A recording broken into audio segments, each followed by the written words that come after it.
આ ટીવી કેમ ચાલુ છે ખબર નથી પડતી ઓલાને બોર્ડની પરીક્ષા છે હવે પરીક્ષા પૂરી નહીં થાય ત્યાં લગી તો ટીવી ચાલુ નહીં કરે ઘરમાં મારે તો સિરિયલ જોવી રિમોટ કા લઈ જાય ભેગું ઓફિસે એ હાલો ખીચડી શાક બની ગયા છે બધા જમવા આવી જાઓ અરે પણ શું ખીચડી શનિવાર છે કઈક સારું બનાવાય ને ઓલાને પરીક્ષા આલે જ ને ત્યાં સુધી આવું સાદું ભોજન જ બનશે ઘરમાં હો કાઈ ચટકદાર નહીં બને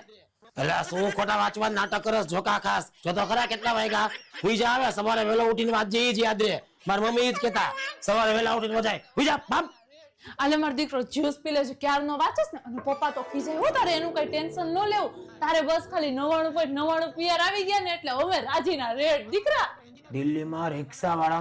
રિક્ષાવાળાનો છોકરો આઈએસ બની ગયો અને આપણે જો સાહેબ બોર્ડની પરીક્ષાના એક દી પહેલા તો ચોપડી ખોલી છે એટલે કાકાનો છોકરો ડોક્ટર બની ગયો મામાનો છોકરો એન્જિનિયર બની ગયો અહીંયા સામે પાડોશીનો છોકરો છે મોટો વકીલ બની ગયો અને આપણે શું ફેસિલિટી નથી મળતી તમને બધું કહીએ તો બધું કરી તો દઈએ છીએ પણ નહીં આ